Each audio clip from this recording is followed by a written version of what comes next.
I saw this Netflix documentary called The Last Blockbuster. And like in the opening preview, they talk about how the downfall of Blockbuster was Netflix. So the fact that documentary is on Netflix about how it took down this tycoon of the industry, Blockbuster, something we all have a huge sentimental value with, is the most gangster shit I have ever seen / heard in terms of something related to a documentary or a streaming service.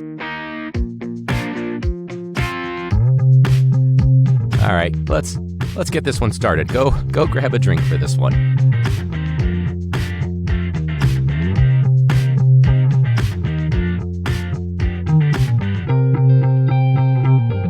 So I did want to start this episode with a follow-up.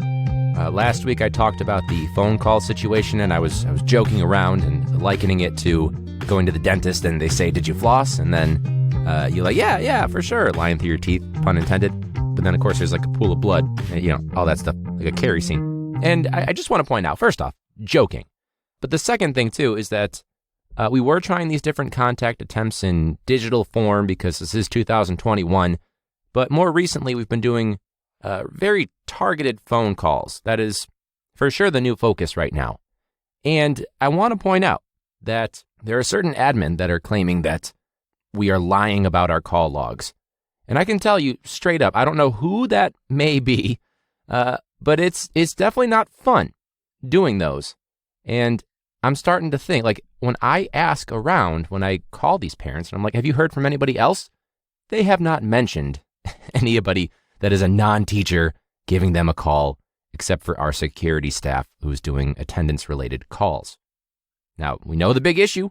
It is not just attending school, which is what everyone seems to care about if they are not a teacher, because they assume that means the kid will do something. But the real issue is, of course, engagement, not just logging in and then saying peace out. So that's been fun. But a follow-up to that. I had a lovely phone call where, and again, this is a parent that I have contacted before. I've had 2 or 3 of this particular parent's kids over the years. And when I'm trying to just go over, like, your student is failing almost all of his classes and all that stuff, and I get the usual, well, he's really smart, he just doesn't try, he doesn't care, blah, blah, blah, blah, blah. Okay, same shit I always hear every day.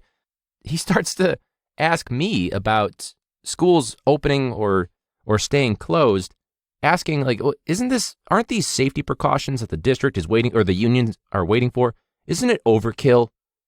I'm like, I mean, no, I don't think so. I mean, and his big response, his big retort there was, well, in my experience, I haven't seen any COVID over the past year. And right there alone, trying to reference just your opinion, or in your experience, quote unquote, is the most egocentric, closed-minded shit I've ever heard. Not to mention, as he's saying all of this, and I wanted to keep this to like a 2 to 3 minute call. I usually ask the parents ahead of time, you have 2 to 3 minutes to chat real quick? And they said yes or no. And then we dive into it. This was like a 15-minute call. And I spoke for maybe 3 of it. 1/5 of that call. Yikes. We're talking like 10% of that call was me. 90% was this guy. And granted, seems like a nice guy. I disagree with him.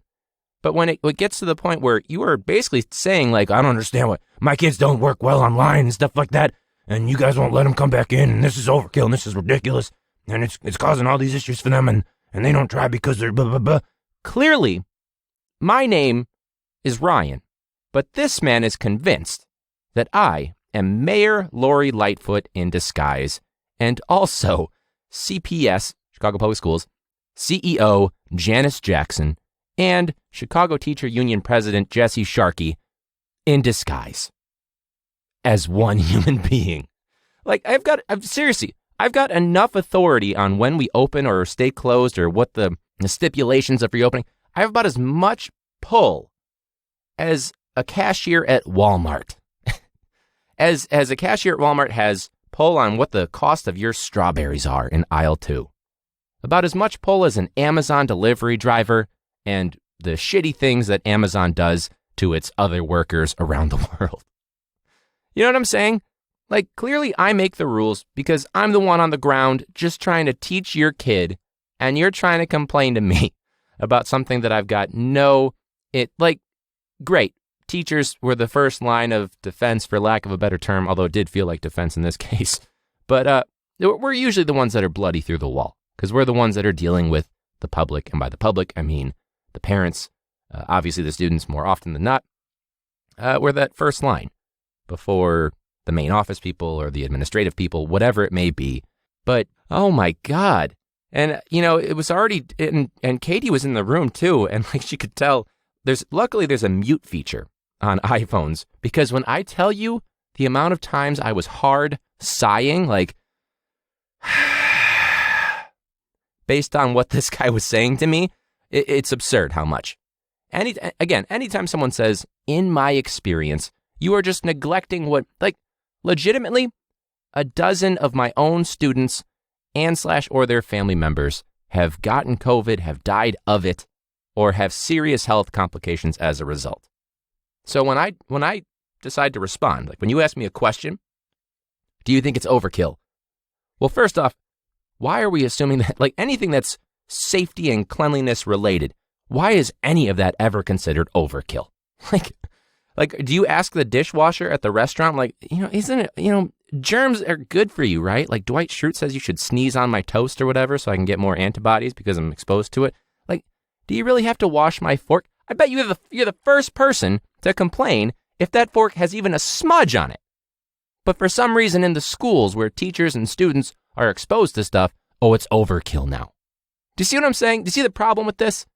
But also just the fact that you're saying, like, if I come at you with a response saying, no, I don't think it is overkill. I also have a lot of serious concerns. As someone in the building, you're asking me, in this case, I am the one with the experience. I'm the one that's on the ground. I've been in the building.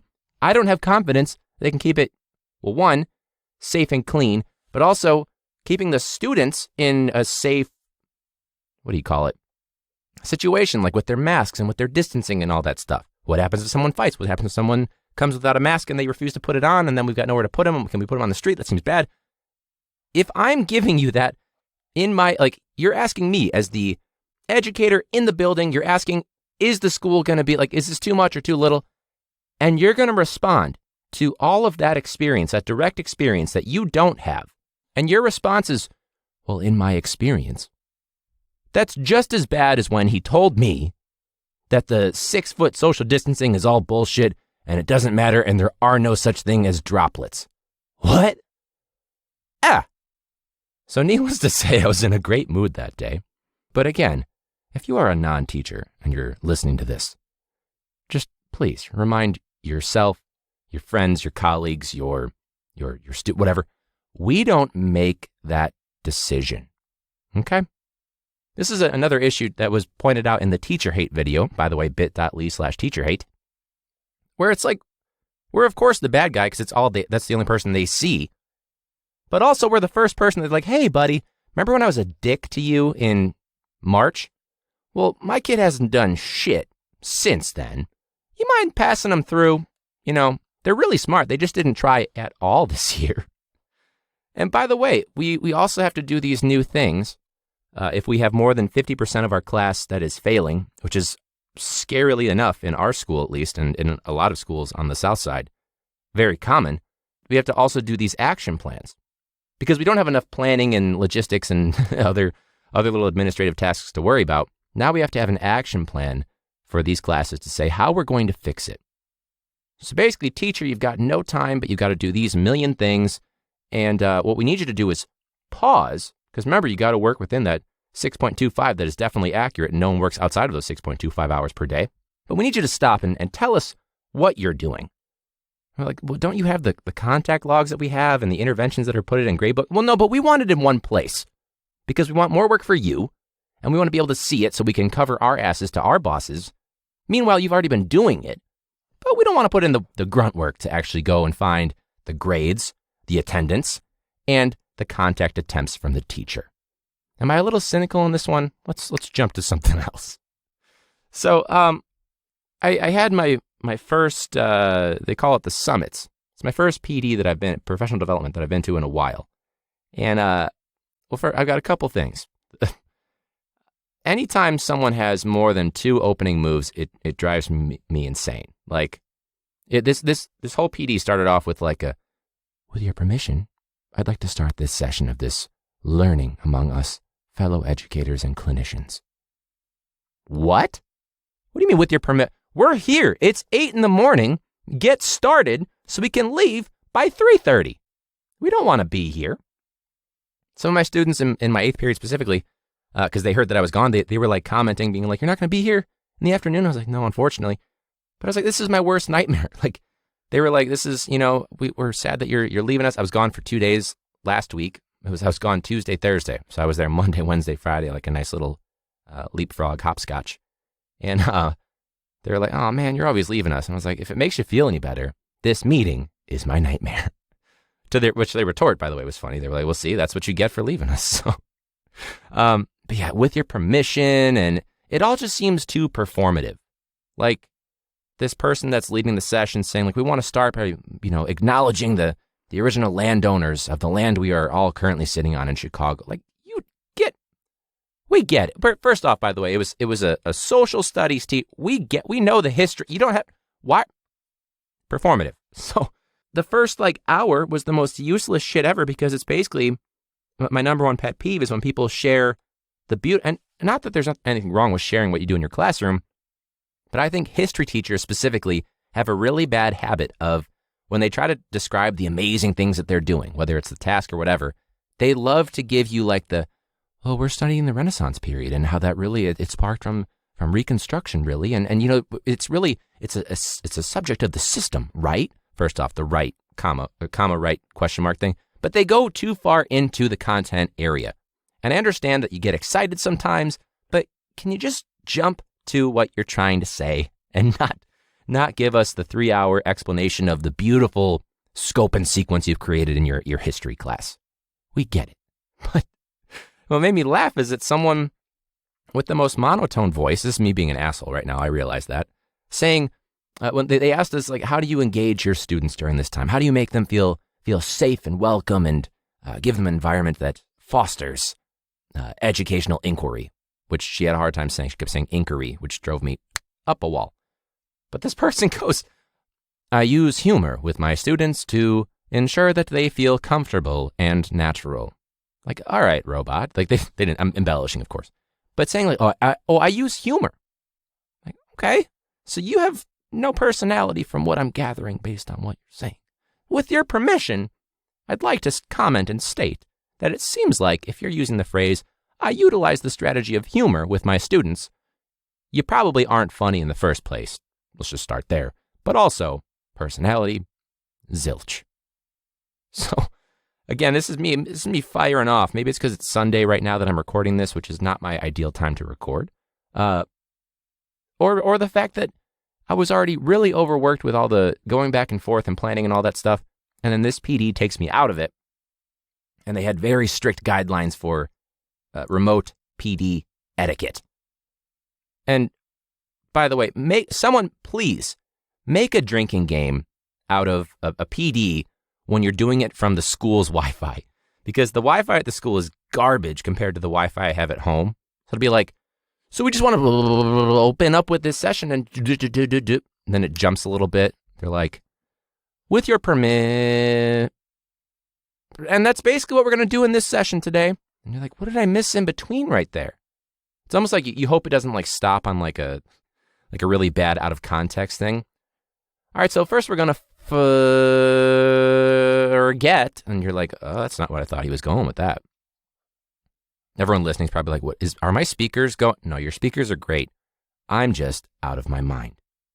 But someone, make a drinking game out of whenever you have some sort of bad connection because you're on the shitty school Wi-Fi, the things that you could potentially hear, or of course the people that still, which we were using Google Meet for the PD, and Google Meet is what we use for remote learning. So even if you went back, you still did the entire first half of the year on Google Meet. And there's still people that have no clue how to use it. Like they don't know how to turn off their microphone.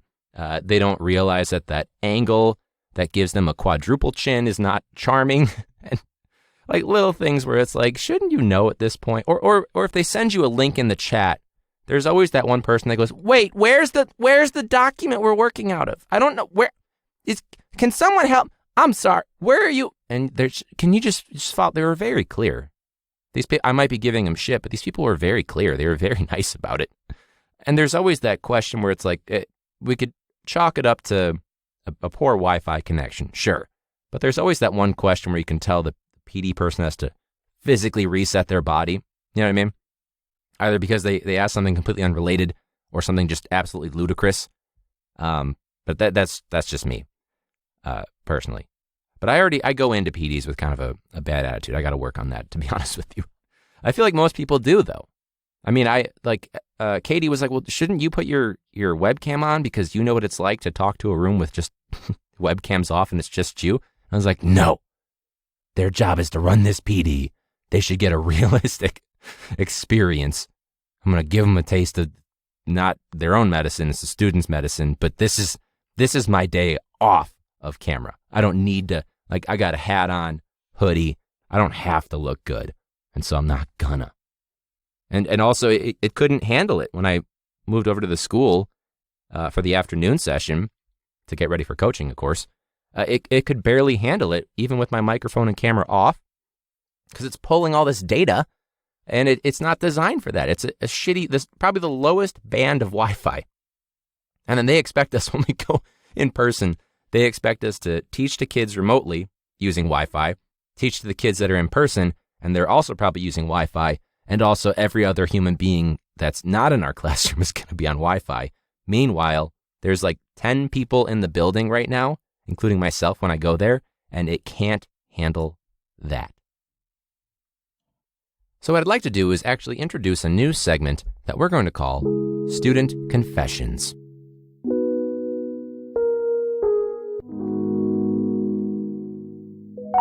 Admittedly, when I was a student, I was not the greatest. So this is a chance in Student Confessions to admit, own up to, and apologize for the things that we did that were terrible to our K-12 teachers. So if you also would like to send in, maybe you have your own student confession or you have your own student apology to a past teacher, whoever it may be. If you're someone that, for example, maybe you got into teaching because you were like, I can do a better job than that person, which is very common to hear. Email in or reach us on social media. So it's either at ClassroomBrew, no spaces, or classroombrew@gmail.com. First confession. When I was a kid, I thought that an ambulance could pull you over because it also had sirens and lights at the top. And I was generalizing the sirens and lights. But my parents, they were like, well, no, only police officers can do that. And I was thinking, well, but, it's a safety thing. So maybe an ambulance, to be preemptive, they can give you a ticket for speeding because, they've got to save the life of the person you could kill or yourself. And they were like, no, basically an ambulance is someone who wants to help people. And I still think about that today when it comes to police brutality, where the whole hiding with the incognito cop car type of thing. I still think about that. So that's a quick little confession. How dumb was I to think that as long as you had lights and sirens? But it makes sense, right? But no, that's legitimately the explanation that, well, no, the ambulance is designed to help people. That's what they said. Which I'm sure anyone that hears that out of context sounds really bad. I'm obviously kidding. There are obviously police officers that are trying to help people. Just obviously bad apples out there, but let's move on because it's a really hot topic issue, so we don't want to get into that because it's going to be really bad and polarizing for people. So anyways, confession number 2, which is subsequently our last one for today. I still think about that teacher when I was in elementary school, but there was also one when I worked in the hospital that liked to have a sign on their lanyard. And the same thing, the lanyard with the keys so you knew they were coming by. So I guess this is a 2-parter. I want to apologize to any teacher that was probably trying to catch us doing something wrong, but I heard that key because it's hitting against your chest as you're walking by. Just like a bell on a cat, so you kind of know where they are in the house at all times. But I just want to point out and apologize for any teacher that I made fun of because they had signs on their lanyards saying quiet please. And I thought it was ridiculous that they were basically pointing to their midsection saying, read this sign that's on my body because it's too much for me to say it. And I laughed every time when I was a student, in my head and sometimes out loud, and I apologize. So that's student confessions, which serves as and again, if you want to send in your own student confessions or your own apologies for your past behavior, we're all, of course, doing this in good fun. These don't have to be like legitimate, deep, dark, secret confessions, of course. But we can look too. I posted this on Instagram. So we've got, of course, a couple. So one of them, and I'll keep these anonymous. I was a goody two-shoes. I wish I told more teachers to fuck off. It's actually a good one. That's a good confession. It's a very good K through 12 student confession. So again, at Classroom Brew on social media or classroombrew@gmail.com. This seems like a great opportunity for us to jump right in, because why not, right? To our Comment Hero of the Week. Welcome to the Comment Hero of the Week. When someone's being an ass in the comment section, but they have no idea what the fuck they're talking about. What's going on is you failed fucking social studies. Or when you see someone call that person out, they are our Comment Hero of the Week. Yeah! Even though some heroes do call out those idiots, remember, don't call out a comment hero in the comment section. You can't fix them, and you can't fix stupid. So our comment hero for this week, there were a lot of them. This is from NBC Chicago, stating that Chicago Public Schools school calls DCFS, so like we're talking Child Protective Services, not to be confused with CPS. A lot of people say CPS and they don't refer to the district, they refer to, it's a problem, of course, but DCFS, after 10-year-old student was picked up 7 minutes late. Now, to be honest, when I look at the article, I'm sure it's a little bit out of context too. Maybe this is like a repeat time for it. Maybe there's been a continual issue with this parent. Or maybe there's a serious problem where like this was obviously an overreaction.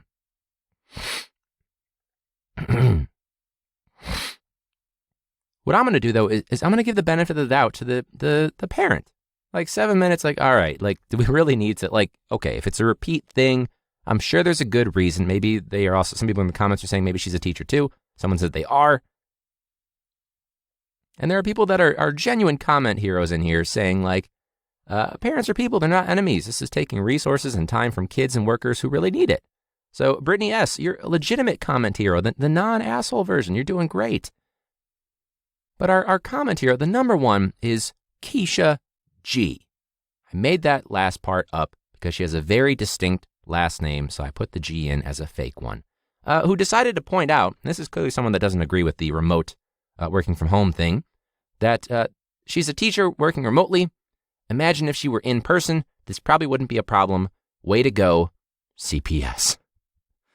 So, again, I don't know if, maybe it's because you're frustrated by your own parent situation. We're not going to look into Keisha G. That's, of course, her alias.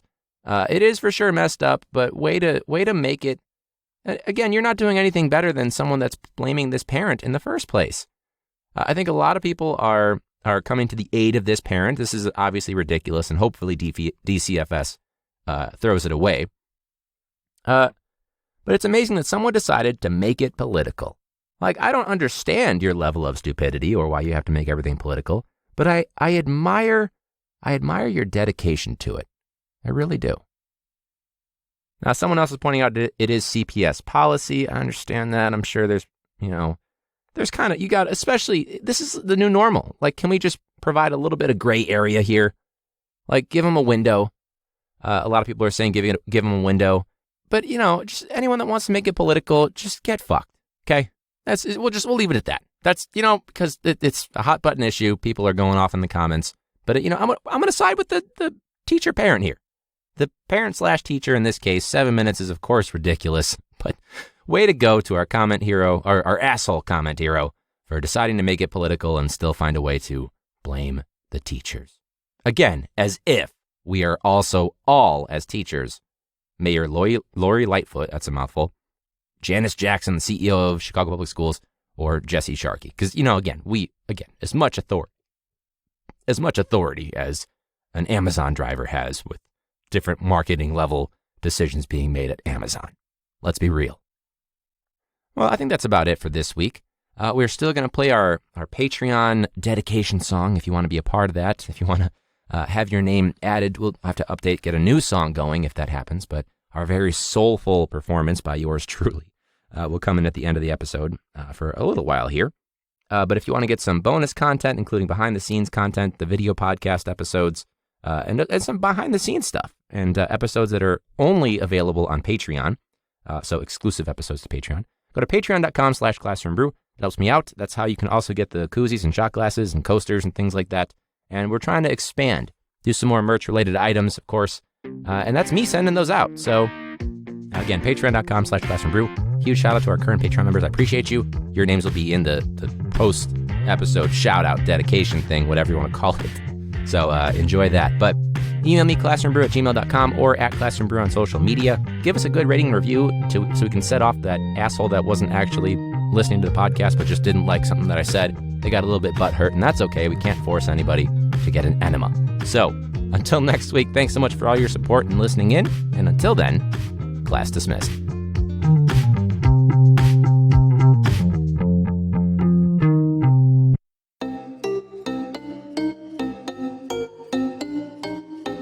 Classroom Brew on Patreon. Koozies and coasters, shot glasses, bonus content and voting power. Lish Cromwell from Minnesota has 1,000 classrooms. That shit is crazy, but that's Minnesota.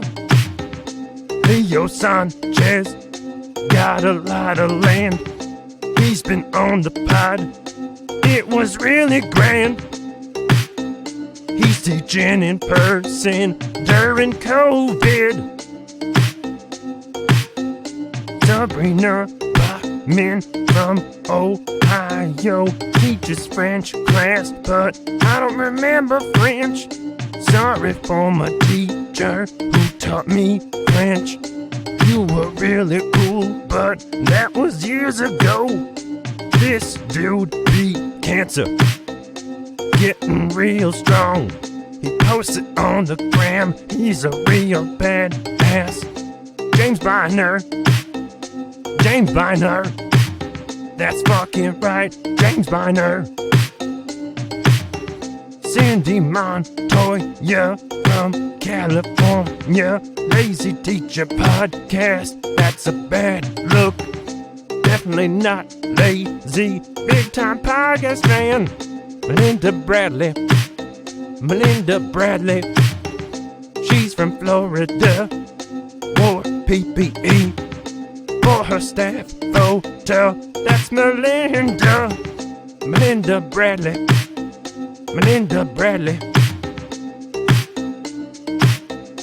Classroom Brew, check it out on patreon.com